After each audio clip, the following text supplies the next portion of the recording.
This primetime Inside West Virginia Politics, the Republican Governors Forum, is presented by AARP West Virginia. West Virginia, who will lead us next? From your local election headquarters, a primetime edition of Inside West Virginia Politics. Who will be the Republican candidate for governor? Patrick Morrisey, Chris Miller, Moore Capito, Mac Warner. 4 men, 1 winner. Inside West Virginia Politics talks to the candidates. From border security to abortion, Trump and drugs. Listen closely and you decide who has what it takes to lead the state. The Republican Governors Candidate Forum starts now. Good evening, I'm Amanda Barron. Welcome to a primetime edition of Inside West Virginia Politics. Tonight, the top Republican candidates go one-on-one with our Mark Curtis, answering your tough questions, and you'll want to hear what they have to say. The candidates who met our criteria for a statewide forum are Patrick Morrisey, Chris Miller, Moore Capito, and Mac Warner. You can go to our website for more details on the criteria to be a part of the forum. Here's where the race stands tonight, according to the latest poll numbers from our partner at Emerson College. Patrick Morrisey has the most support at 33%, followed by Chris Miller at 16%. In third place is Moore Capito at 14%, and Mac Warner is in fourth place at 6%. You can also see that 29% still haven't made up their minds. Our poll was taken over 3 days and included more than 1,000 likely Republican voters. Our chief political reporter, Mark Curtis, sat down with the top 4 candidates, and they'll appear tonight in order of their position in the poll. Our first candidate, West Virginia Attorney General Patrick Morrisey.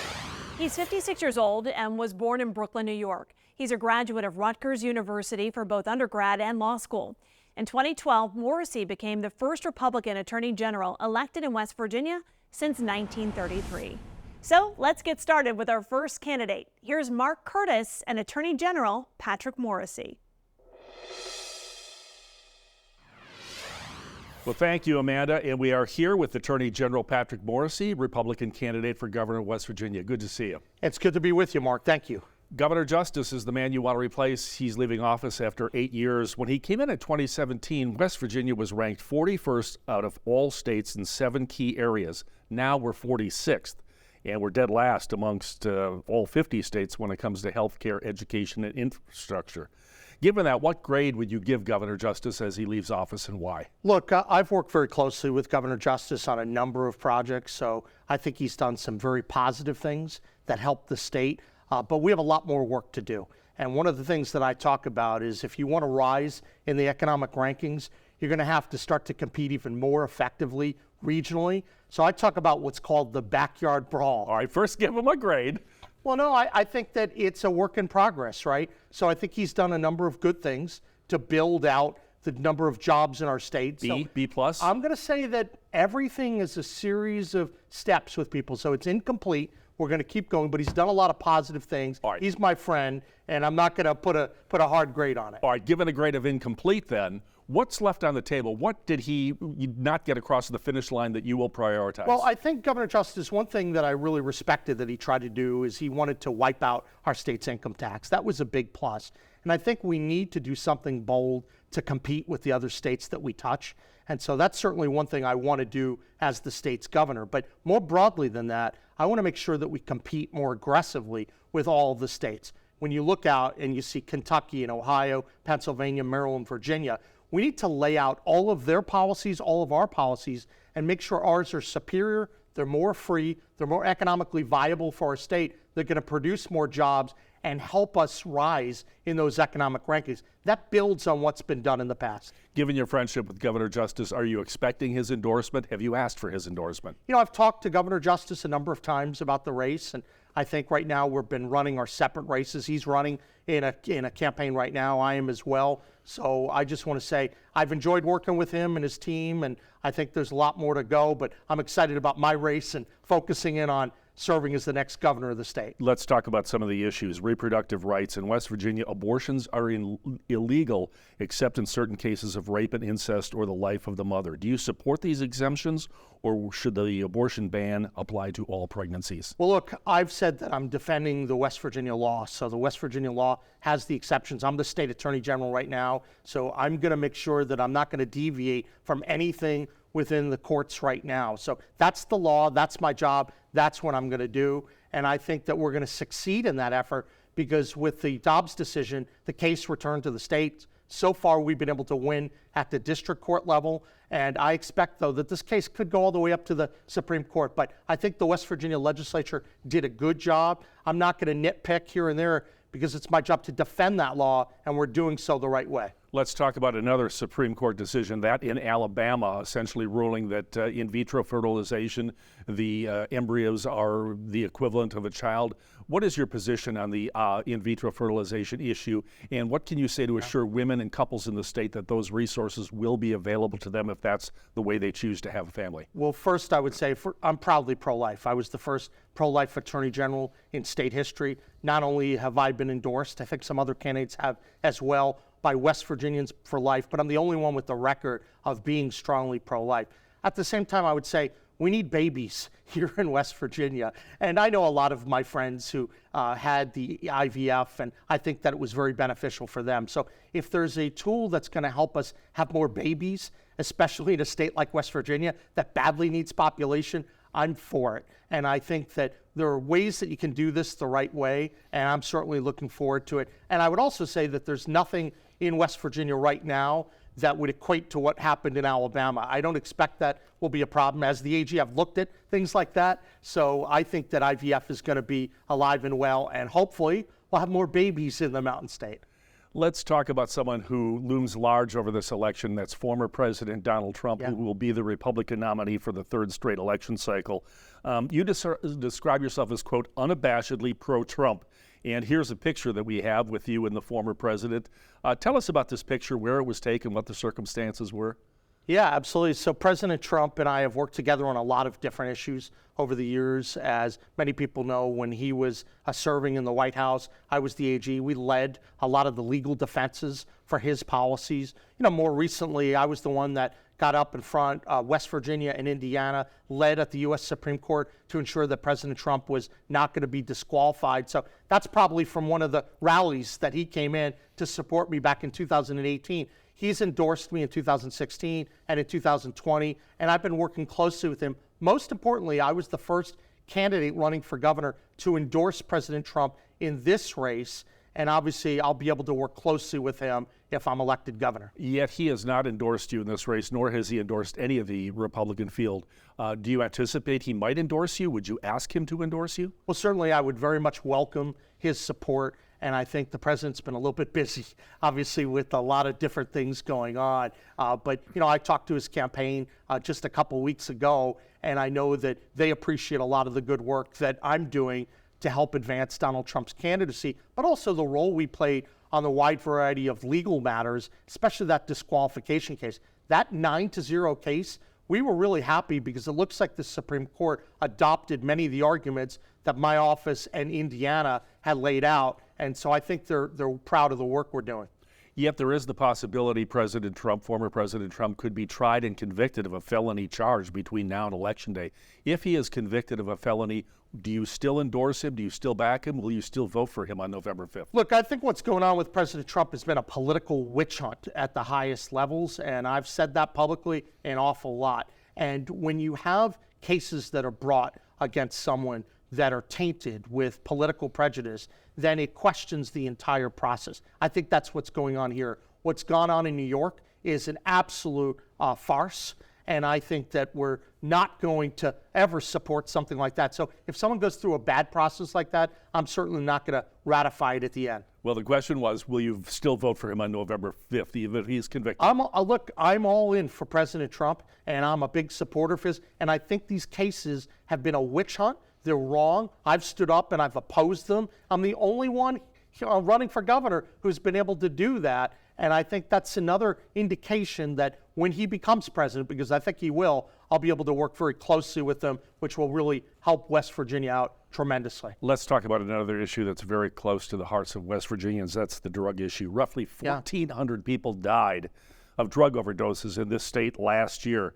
As you can see on the chart, the numbers have been high for a number of years now, and we are getting worse in some people's opinions. Sure. In fact, I believe we have the highest per capita death rate from overdoses in the United States. As governor, tell us one specific thing you would do to try to turn the tide on drug use. Well, I think the biggest thing we'll do is to build on my record as Attorney General, where we were able to not only sue the drug companies and get over $1 billion with the counties and the cities, which is a huge amount, and have the #1 per capita settlements in the country, but what we did is we set up a structure to be able to help the people, the victims, the ones most in need. We need to attack this problem, Mark, holistically from a supply, a demand, and educational perspective. But right now, the nature of the challenge has evolved from the pain pills that occurred to now we're seeing the fentanyl originating in China, going through the Mexican drug cartels, and making its way to West Virginia.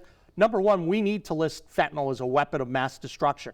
I'm going to lead a coalition of governors to put a lot of pressure on the next president to make that happen, because fentanyl right now is a menace in West Virginia, and it's something that the law enforcement in our state are not keeping up with. The foundation that we created, all the good work that we've done, can begin to bring the healing to our state, and that's what I'm going to do as governor. You mentioned the settlement with the drug makers of roughly $1 billion.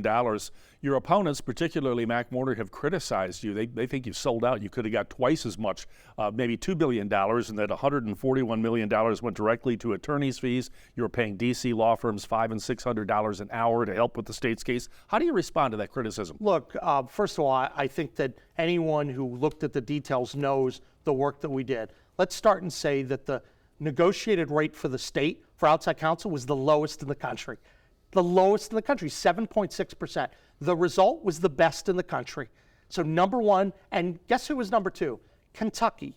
West Virginia was 3 times the per capita amount of Kentucky. For people who literally have no idea what they're doing, to launch these criticisms when you know that we do 3 times better than the next guy, and we're literally doubling up a lot of the national averages, that's a great record of success. And for those who criticize it, it's political season.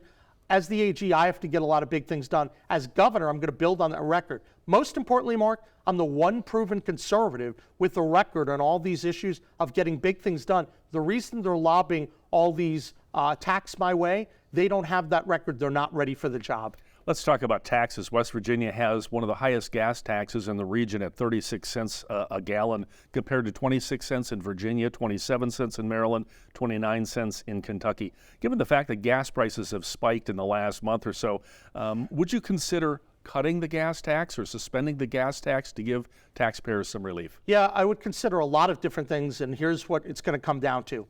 At the end of the day, everything's going to be about a robust competition with all the states that we touch. We're going to have that backyard brawl with all the states that we touch. We're going to lay out all the taxes, all the regulations, all the workforce rules, the licensing rules. We're going to compare them with all the states that we touch, and then we're going to pick the superior policy. And if that means we have to dramatically lower or eliminate certain taxes, we're going to do that. We are going to compete more effectively. That is how we're going to rise in the economic rankings. You mentioned the income tax, and we're down to a minute. Chris Miller wants to eliminate the entire income tax on day one.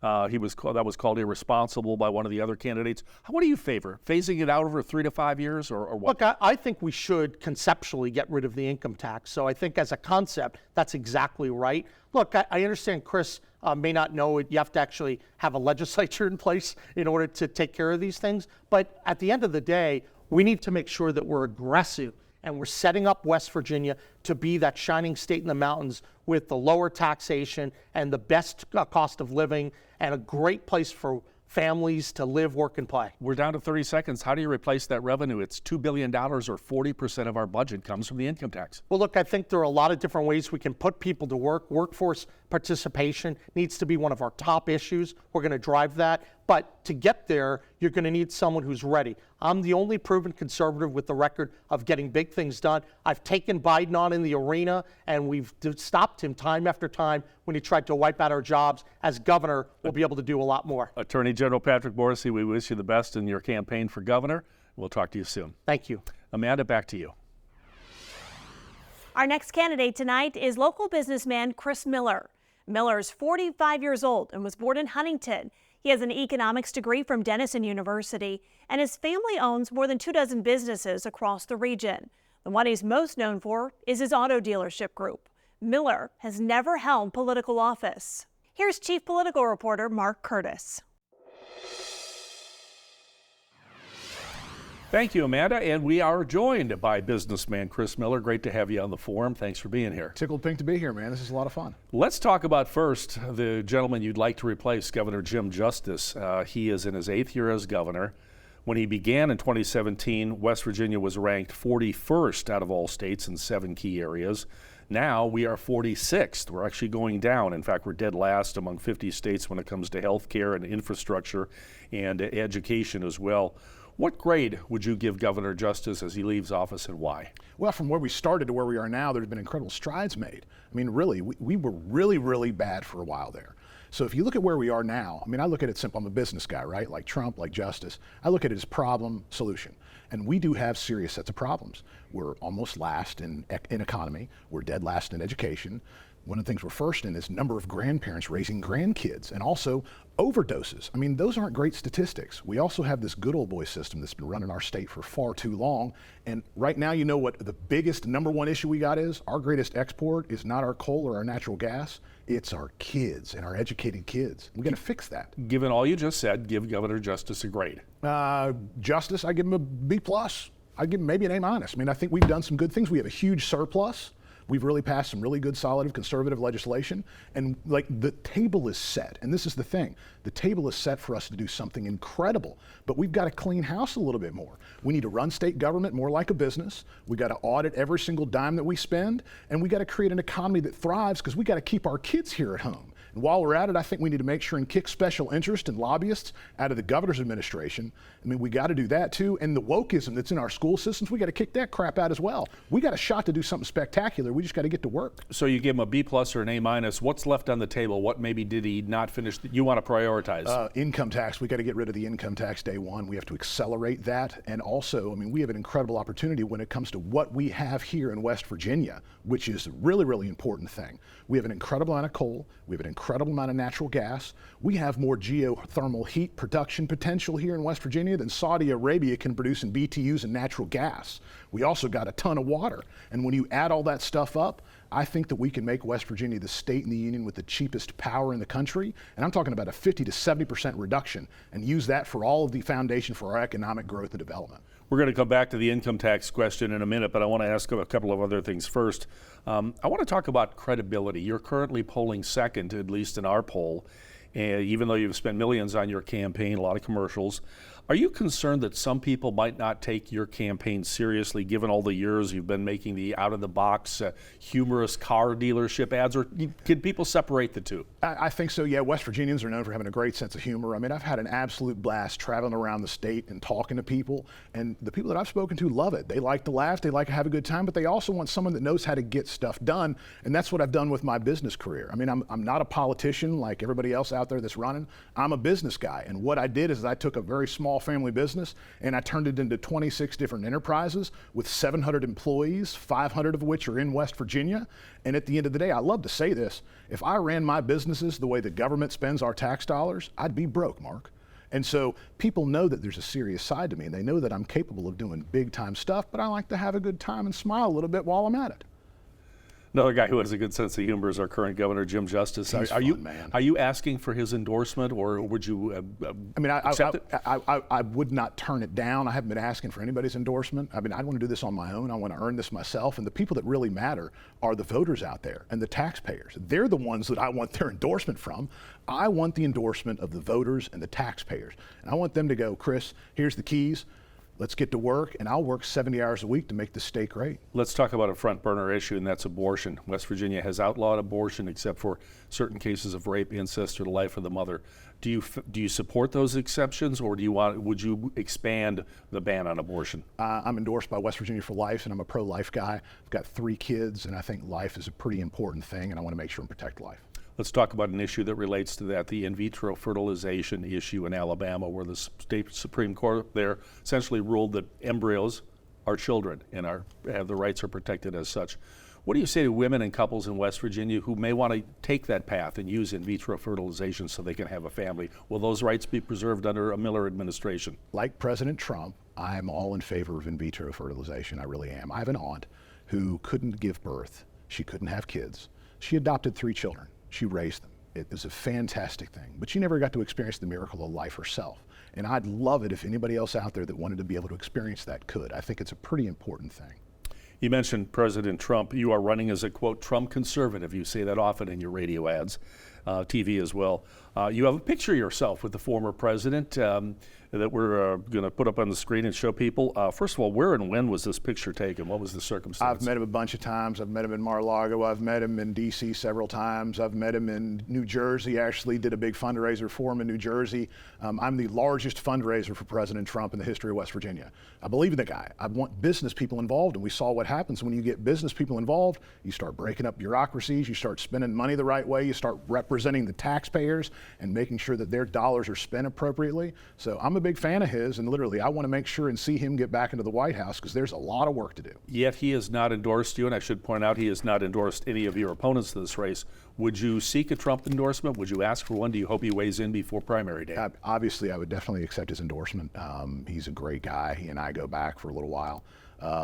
He doesn't have the real desire to get involved in a bunch of primaries and governor races around the country, but if he wanted to, I'd be all in. I'd absolutely take it. There's a good chance between now and Election Day he could be convicted of a felony. I mean, there are so many charges against him. These court cases are coming, some of them coming soon. If he is convicted of a felony, will you still endorse him, support him, and indeed vote for him on November 5th? Yeah, absolutely. And I think everybody else that's watching has a similar opinion to me. They're watching what's happened to this guy and think it's a big sham. I mean, look at the court case that happened in New York recently. That was an absolute sham. The banks were absolutely willing to do business with him again, completely and utterly paid them perfectly, and it's a sham. It really is a shame that what's going on with this guy. And this is a guy that literally didn't pay himself when he was president. He ran to represent us as people, and he doesn't need to be doing this. He could go off and make a whole bunch of money on his own. He cares about America and wants to make sure that the seams aren't falling apart anymore, because they are. Think about what's happening globally. Without Trump, Biden's emboldened, China's, doing crazy stuff. Look at what happened with Iran, look what happened with Israel. I mean, this is a crazy world, and Trump kept those people in check.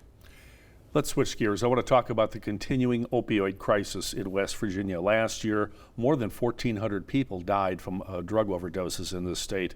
One of your opponents, More Capital, has called for the death penalty for certain drug dealers. You've been very open about your recovery from alcohol and drugs. What do you think about Capito's proposal? I'm all for it. I think that certain drug dealers should be sentenced to death. I also think pedophiles should be sentenced to death. That's another thing that nobody ever really talks about. That's another major issue.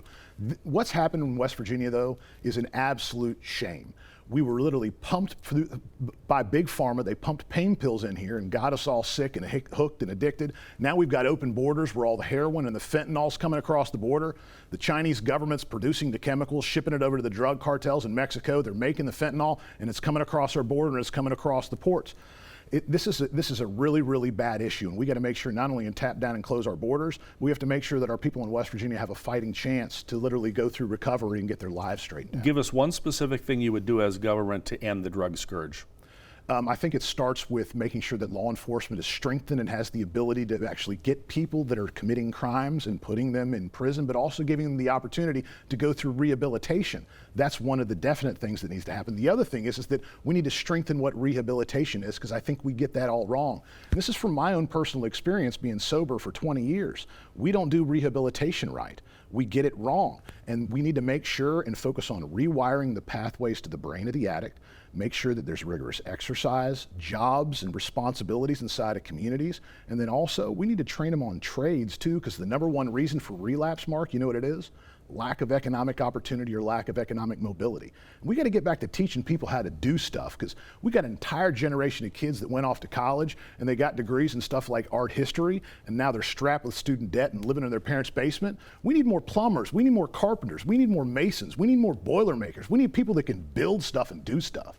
I promised we would bring the discussion back to taxes, so let's go there. West Virginia has one of the highest gas taxes in the region. We pay 36 cents a gallon compared to 26 cents in Virginia, 27 cents in Maryland, 29 cents in Kentucky, and thank goodness we're not Pennsylvania, because they're the highest in the nation at 57. Given the fact that gas prices have spiked a lot, and I'm sure you hear a lot about this at your dealerships. Yes, sir. Would you talk about cutting the gas tax or taking a gas tax holiday for a while to give some taxpayers relief? There's not a tax on the books that I would not consider cutting, including the personal income tax, the gas tax. We got to get rid of the inventory, machinery, and equipment taxes on businesses, because West Virginia stands a fighting chance, but we have to create an economy that thrives. And I hate to break it to everybody, but capital, investment in business, it flows like water to the places that it's most welcome. And we have to make West Virginia welcome to investment, and we have to make West Virginia welcome to the money that is out there, because that's how we're going to create an economy that thrives. We've got 2 minutes to go here, and that leads to my next question. Do you favor eliminating the personal income tax in West Virginia? We cut it 21% last year. It may get cut another 10% this year. We're waiting for the triggers to kick in. That's $2 billion a year. It's 40% of the state budget. If you're in favor of getting rid of it, how do you replace that revenue? Well, you replace it with economic growth and development. What you do is that all that money that stays in the taxpayers' hands gets spent inside of an economy, and it literally grows and grows and grows and grows, and that's how you grow the tax revenue, is through transactions. So what you do is you create an economy that thrives, and the economic growth will dramatically offset the tax revenue that we're worried about losing. Plus, when we're talking about running state government like a business, you can't tell me that there's not layers of inefficiencies where we can actually reduce a bunch of waste. Because, like, if I ran my businesses the way the government spends our tax dollars, I'd be broke. And so there'll be no more $300 hammers, no more wasteful spending. Everything will be in check. We'll get the entire state organized and make sure that us as taxpayers, our tax dollars are represented by the actions of the government. And we're going to look at the people out there, the taxpayers, as customers and valued shareholders. We've got about 50 seconds left. I've got to ask you about coal, fossil fuel, and green energy. A lot of people are embracing, Governor Justice, Senator Manchin, what they call the all-of-the-above energy strategy. What's Chris Miller's energy strategy? 45 seconds. We've got a bunch of coal. We have a bunch of natural gas. There's more water that passes through our state than any other state in the country, and we have more potential to produce geothermal heat than Saudi Arabia can in BTUs with the natural gas. When we add all that stuff up, we're going to make West Virginia the state in the union with the cheapest power in the country, and use that for the foundation of our economic growth and development. Businesses will come to us, but you also think about Jim and Susie Adkins. Both of them are on Social Security and they're 70 years old. You cut their power bill by 70%, you've done something incredibly impactful for them too.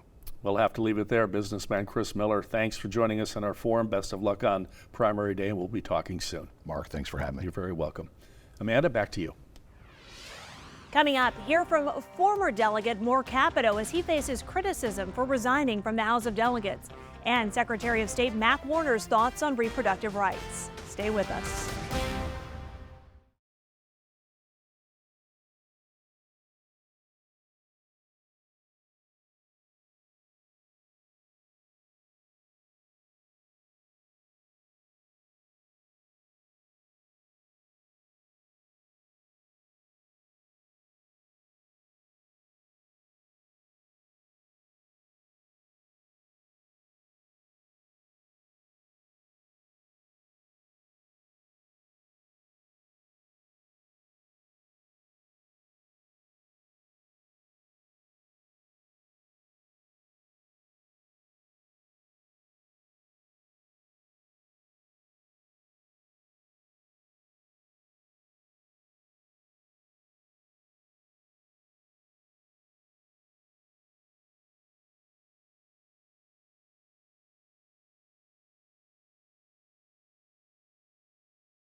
Welcome back to a primetime edition of Inside West Virginia Politics. We continue now with our next two candidates for the Republican nomination for governor. You'll hear from Secretary of State Mac Warner in just a bit. But first, let's introduce you to former West Virginia delegate Mark Capito. Capito is 41 years old and was born in Charleston. His undergraduate degree is from Duke University, and he received his law degree from Washington and Lee University. During his fourth term in the House, he stepped down to run for governor. Once again, here's the host of Inside West Virginia Politics, Mark Curtis. Thank you, Amanda. And with us now is Mark Capito, former member of the House of Delegates, former chairman of the House Judiciary Committee. Great to have you on the program. Hey, thanks for having me, Mark. Let's talk about the gentleman you want to replace if you're elected governor, and that's Governor Jim Justice. He's in his 8th year as governor. When he began in 2017, West Virginia was ranked 41st in 7 different key areas. Now we are 46th, so we've actually dropped, and in fact, we're dead last among all 50 states when it comes to health care and infrastructure, and near dead last in education. Given what I just said, what grade would you give Governor Justice as he leaves office, and why? Well, you know, Mark, I would give Governor Justice an A, and here is why. When I came into office with Governor Justice, the state of West Virginia was looking at a $500 million deficit. If you rewind to last year, in just 7 years, we saw a $2 billion surplus in the state of West Virginia, delivered the largest tax cut in the history of the state of West Virginia, and I was proud to work with Governor Justice to put forward the largest tax cut in the history of the state. We've seen record low unemployment numbers in the state of West Virginia, and our net migration numbers of people that are coming into West Virginia are beating the numbers of those that are going out. But here's, I think, what really resonates as I've traveled all across this great state that we have, is that people in the state of West Virginia are starting to feel good again.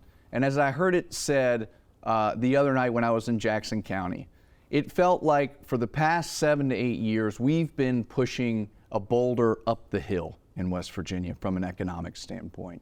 And now it's rolling down the other side so fast we can't catch it. We have a lot of work to do, but Governor Justice has been a consequential leader for the state of West Virginia, and he's going to be a great United States Senator. You said we have a lot of work to do, so I assume there are areas that he didn't finish what he started, or maybe didn't get something across the finish line. What issues would you specifically focus in on that maybe Governor Justice didn't complete? Well, I think what we've done together in West Virginia that has really started the momentum is building jobs in West Virginia. We know we want to grow in West Virginia. And how do we grow in West Virginia, Mark? We got to create opportunity. Look at the opportunities that we've created with Nucor and Procter & Gamble and Clorox and LG. That takes a collaborative effort to talk to these employers, to get them to West Virginia, to set the stage and create the environment to where employers are now coming to West Virginia. I think one of the biggest things that we can do going forward is really pursue our entrepreneurship and innovation in the state of West Virginia. Just yesterday, I was in Morgantown, West Virginia, seeing some of the really great incubators that are going on there. Day one, as your governor, I will appoint a chief innovation officer so that all of our entrepreneurs in West Virginia and innovators have a conduit to the governor's office so that we can ensure that anybody that comes up with that idea, whether you're just taking your kid to school or you're at work and you say, why don't we have something for this? To make sure that that person can build that idea right here in West Virginia. Last question about Governor Justice. You use a lot of imagery of him in your ads and in your materials, and you two appearing together. Are you trying to suggest he's endorsing you, or are you asking him to endorse you? We've worked together great, Mark, over the past, and like I said, we came in the same election cycle, and we've done great things together. And I think it's important for the people of West Virginia to know that we're going to continue the work that Governor Justice has done in fixing our roads, in bringing employers to West Virginia, and really showing the rest of the country how special West Virginia is. A few months ago, you resigned your seat in the House of Delegates, and one of your opponents in this race, Mac Warner, said that makes you a, quote, quitter. And he said West Virginia hates a quitter. Did you quit on the 18,000 voters who elected you to serve in the House of Delegates? What is the most important thing that we have in 2024 is this election. And I know that the voters of West Virginia all across this state want to see their next governor. They want to talk to their next governor. But most importantly, Mark, I think they want their next governor to listen to them. So I felt it was incredibly important to take as much time as I possibly could to spend all of those hours dedicated to the people of West Virginia. So when we stepped away from the legislature, I didn't feel as though it was appropriate on the taxpayer dollar for me to be out on the campaign trail. Now you look at somebody like Patrick Morrisey, our Attorney General, who's out campaigning as we're paying for his salary as Attorney General. And I don't think that's right.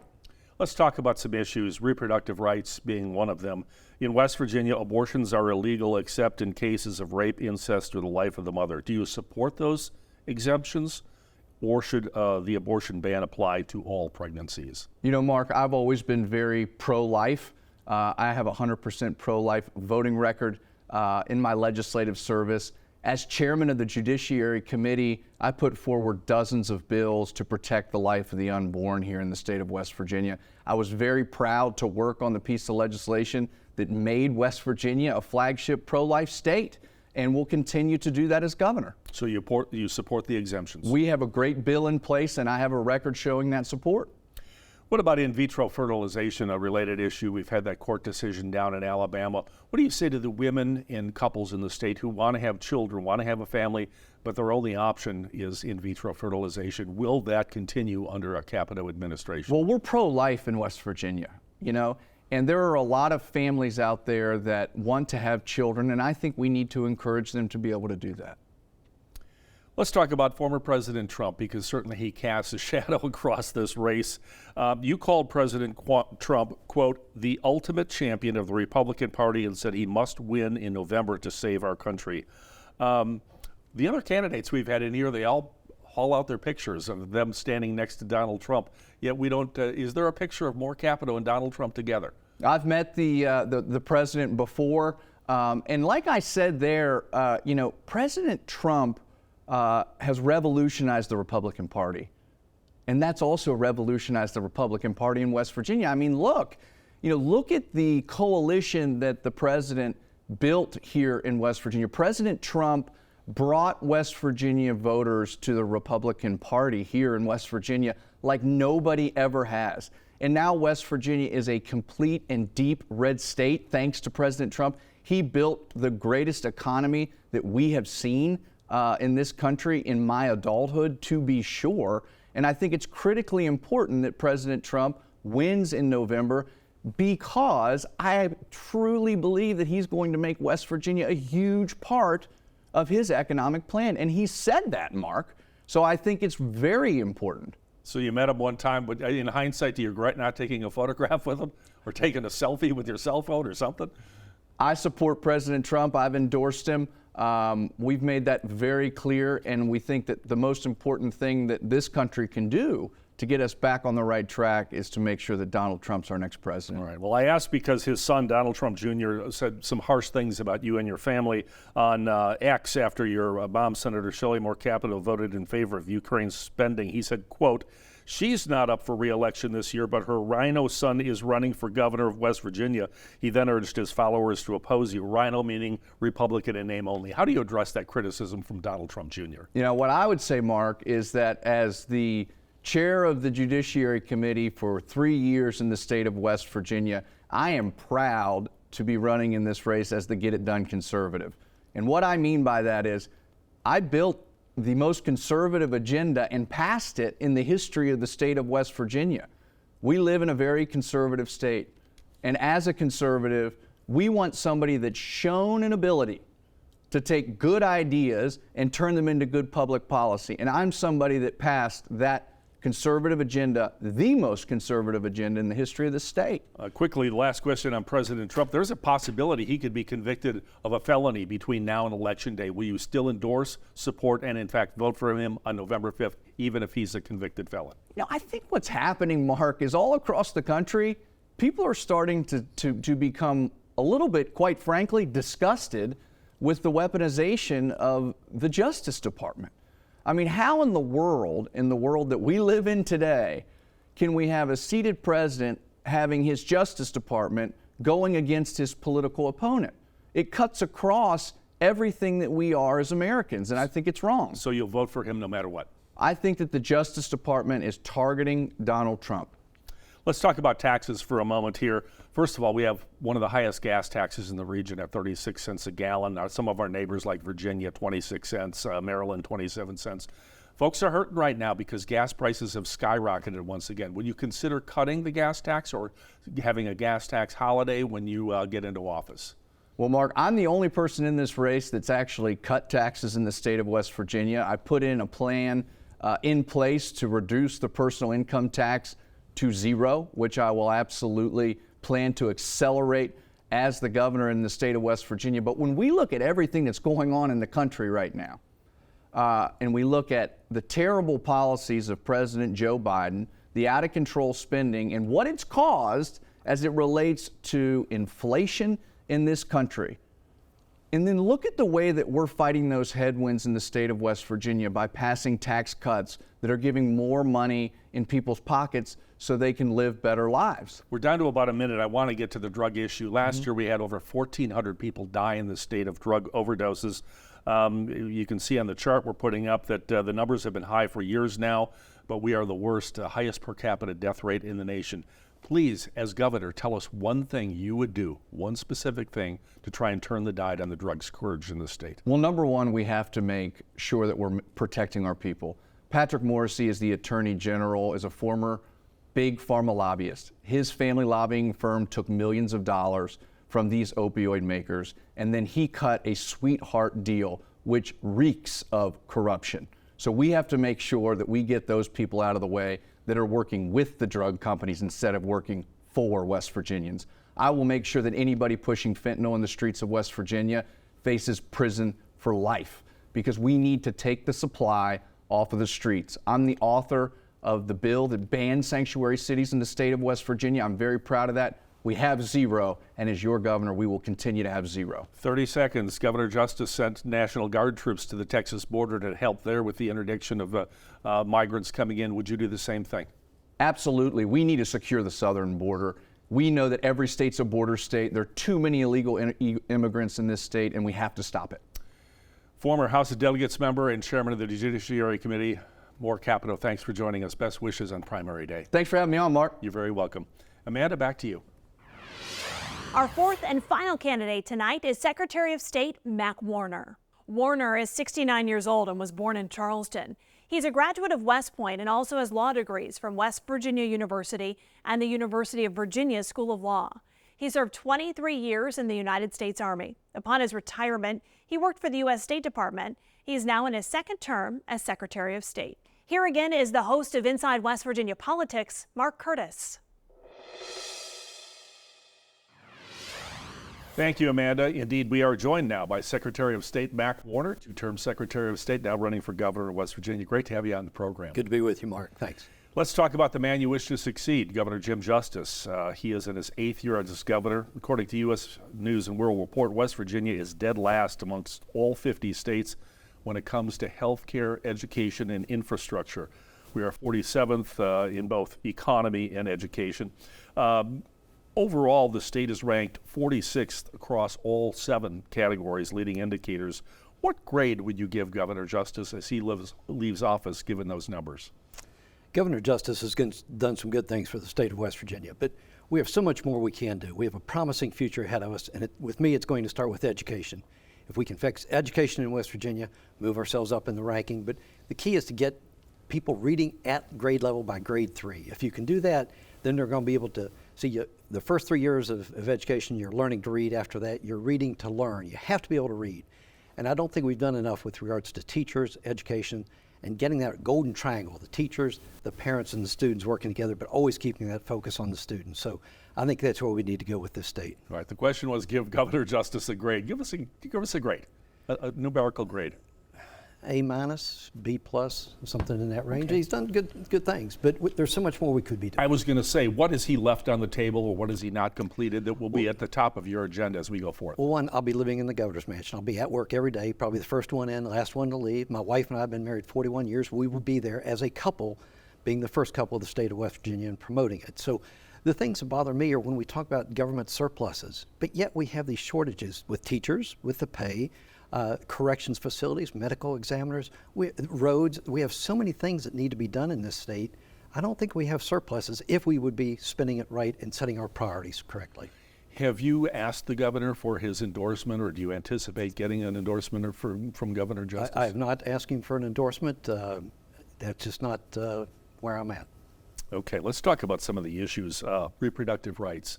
In West Virginia, abortions are illegal except in cases of rape, incest, or the life of the mother. Do you support those exceptions, or should the abortion ban apply to all pregnancies? Mark, my anchor in life is Jesus Christ, is my Christian religion. And so everything with me starts with God. In the beginning, God. So it's very clear, life begins at conception. So that's where I am personally. However, as the chief executive officer for the state, I intend to work very closely with the legislature. And this is a wonderful legislature, 100 delegates from all over the state, 34 senators from all over the state. If they decide to do some exceptions, then it will be my role to work with the legislature and go with and I think they've done a good job of setting up the right exceptions to the abortion issue. In a related issue, tell us about your position on in vitro fertilization. We, of course, had the recent Supreme Court case in Alabama essentially saying embryos are children. They share those rights. What do you say to the women and couples in West Virginia in terms of whether IVF will be available still in West Virginia under a Warner administration? The Alabama court got it right. Life begins at conception. So once that sperm fertilizes the egg, you have an embryo, which is a human being, a human life. So what we have to do with the in vitro fertilization is to make sure it's done with care, and that is we can fertilize one egg at a time and work with that in an individual. If it takes, great. If it doesn't, then you go to the next. We don't have to be fertilizing dozens of eggs at a time or holding them in a situation, because then you get into that situation. What do you do with those? And the answer to that is you donate them. You work with other people that want to have babies that can't. So we can just do it more closely in line with a biblical perspective, and that is when you fertilize that egg, you have a human life. I want to talk about someone who looms large in this race. Former President Donald Trump will be the nominee for the third consecutive cycle for the Republican Party's nomination for president. You had a picture taken with President Trump. Tell us the circumstances, where this was and when, and what the conversation was like. That was in Wheeling, and I had the opportunity to ride with him in the presidential limo. My wife and I had a very pleasant conversation. Personally, he is a very engaging individual, and I'm a very strong supporter of President Trump, especially his policies. I think he had this country moving in the right direction with energy independence, closing the border, a strong economy, all those sorts of things. Strong national defense, kept us out of wars. I have 4 children, all of whom have served in the military, as I know your daughter is. And so that's what I support, is somebody that's going to keep us out of wars and only go to war if it's the United States is threatened. Given your relationship, why do you think he has not endorsed you? And I should point out, he has not endorsed any candidate in this race. And would you ask for his endorsement? I would love to have President Trump's endorsement, but he's got a lot of people and a lot of races all across this country to worry about. I'll do just fine here in West Virginia by talking to the voters. And that's one thing we're doing right now, is talking to the voters. Notice what we've had to do in this forum right here is go to individual, because these other candidates don't want to face the voters face to face with the other candidates so they can compare and contrast in person. I'm not going to run for that. The other candidates have run from debates. You're not going to have that with Mac Warner. All right, one last question on President Trump. There, of course, exists the possibility he could be convicted of a felony. He faces multiple criminal charges between now and Election Day. If he is convicted, a convicted felon, will you still endorse him, support him, and indeed vote for him on November 5th?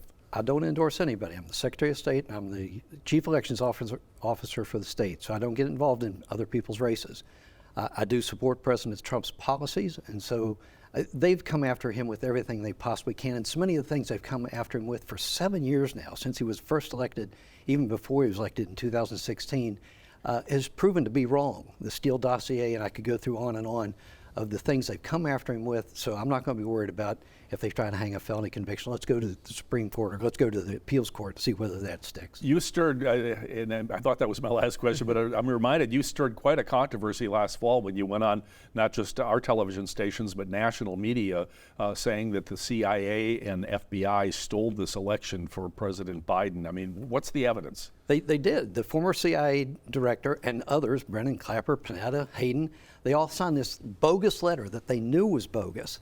And yet they put that out to the American people 2 weeks before the election, and President Biden, in the debate with Trump, used that and said that it had been debunked when it wasn't. It was an intentional lie that Tony Blinken, our current Secretary of State, put out, and the former CIA agents ran with it, and the FBI covered it up. They had that Hunter Biden laptop for 11 months. They knew it was real, and they kept their mouth shut. Toleration of a lie is just as bad as the lie itself. So that's why that election was stolen. Do you think the truth will ever really come out? It is coming out. Okay. Jim Jordan in the House Judiciary is exposing it. Okay, let's talk about another issue, and that's the issue of drugs. Still a huge problem here in West Virginia. More than 1,400 people died from drug overdoses in this state last year. As you can see on the chart, we're going to put up on the screen for you. Those numbers have been high for years now, and in some instances, we've had the highest per capita overdose death rate in America. As governor, please give us one specific thing you are going to do to tackle the drug issue. I will work with Donald Trump in securing the border. That's the first thing we have to do. That's where all this fentanyl and things are coming from. So securing the border is the answer, but I have a lot more ideas with regards to that, and it goes back to education, educating our young people not to get involved, giving them hope, giving them a strong economy. All that works together to get the people away from the drug epidemic.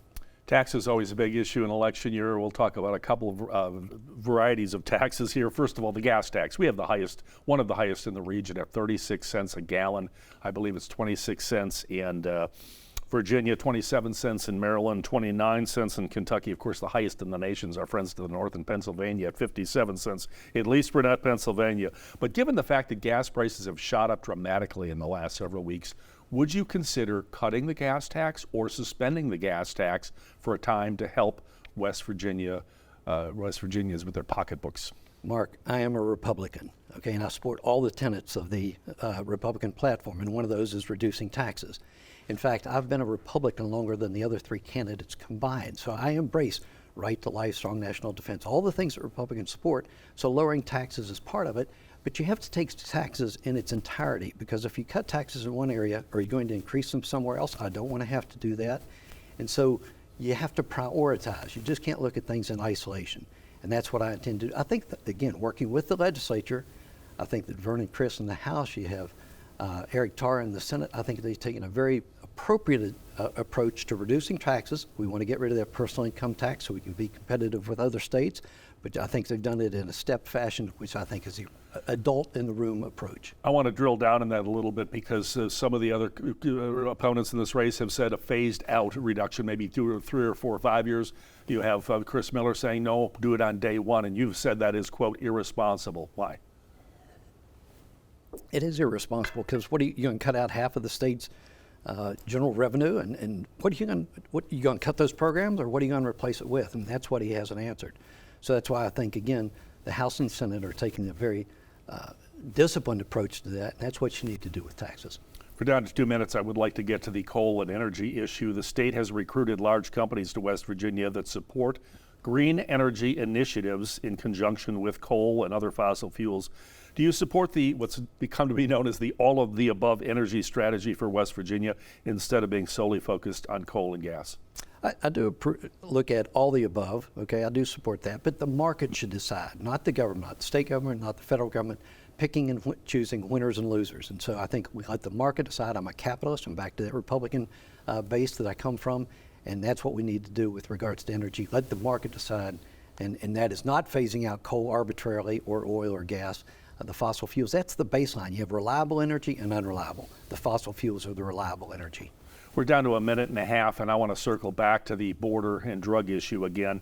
Governor Jim Justice sent National Guard troops to Texas to help with border security. I think we sent 50 of our National Guard troops for a month's time. That cost the state of West Virginia approximately $1 million. Was that a wise use of taxpayers' money, and would you as governor send troops to the border, or is that really a federal issue? It's both, and so our troops are part of the National Guard program, and if the Governor thinks that's appropriate, and I think that it was. We talked about the opioid crisis. We have to shut down that border. So I will join with Governor Abbott in Texas, DeSantis in Florida, Youngkin in Virginia on education, Huckabee Sanders in Arkansas. I'll join that coalition of conservative Republicans and make West Virginia part of this national effort to shut down the opioid crisis. We're down to about 40 seconds. Real quick, you mentioned on drug use, you mentioned law enforcement, and you mentioned education.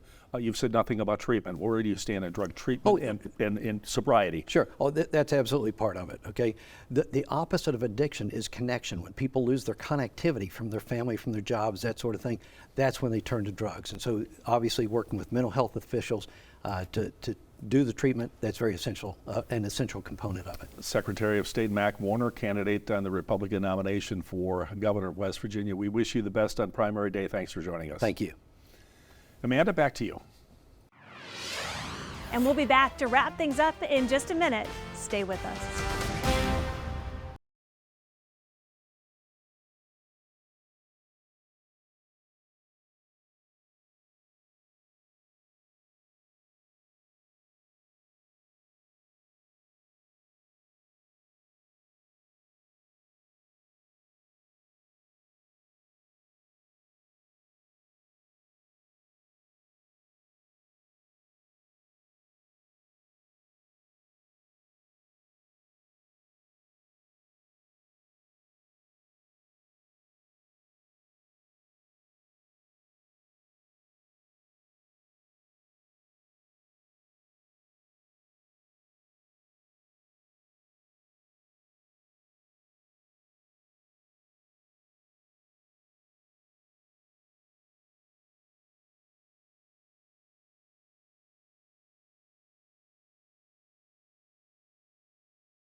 Welcome back to a primetime edition of Inside West Virginia Politics.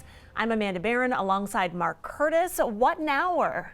Yeah, it was quite an hour. I learned a lot about each of these candidates. You know, I like this forum format because in a debate sometimes they shout each other down or talk over each other. It turns into a food fight. I thought this was a very civil discussion of the issues. I want to talk to you about the 29% of people, voters out there, according to our poll, who are still undecided at this point. Do you think there was anything said during this forum that moved that needle? You know, they get to see the candidates' personalities and their demeanor, and I think that's something that potentially appeals to people. It's not just the issues. They want to know, what's this guy going to be like if he gets in office? And I think our forum, I think, probably helps some people make up their minds. Yeah, you can see personalities, that's for sure. We know one commonality between these four men. They're all very loyal to President Trump. And I want to ask you, why is that so important? It's so important because Donald Trump, nowhere in this nation is he more popular than in the state of West Virginia. He won here twice with 69% of the vote. President Trump will be at the top of the ticket this year, this November, and that has a trickle-down effect. It does affect down ballot races for U.S. Senate, for governor, House of Delegates, state Senate. It affects everything, his popularity. Yes, and it'll be interesting to see how many people go out to the polls during this primary election. One thing is they all want to eliminate the personal income tax. There's just some key differences on how one of them wants to do that. You've got to look for nuances here, and here's one, and this is very important. Chris Miller wants to do it basically on day one of the legislative session. He can't do it without the legislature, but he wants to immediately remove the personal income tax. We cut it 21% last year. The other three candidates say no. It's got to be phased out over maybe 3 to 5 years. Look, this is 40% of the state budget. It is $2 billion, and the other three candidates are saying to Chris Miller, where are you going to make up that money if you cut it right away? Well, we'll find out what the voters have to say here very soon. Early voting begins for the primary election in West Virginia on May 1st. And election day, primary election day, is May the 14th, Tuesday. And stick with your local election headquarters for all of the updates on this race and for all the information you might need as you head to the polls. Thank you so much for joining us. Have a good night.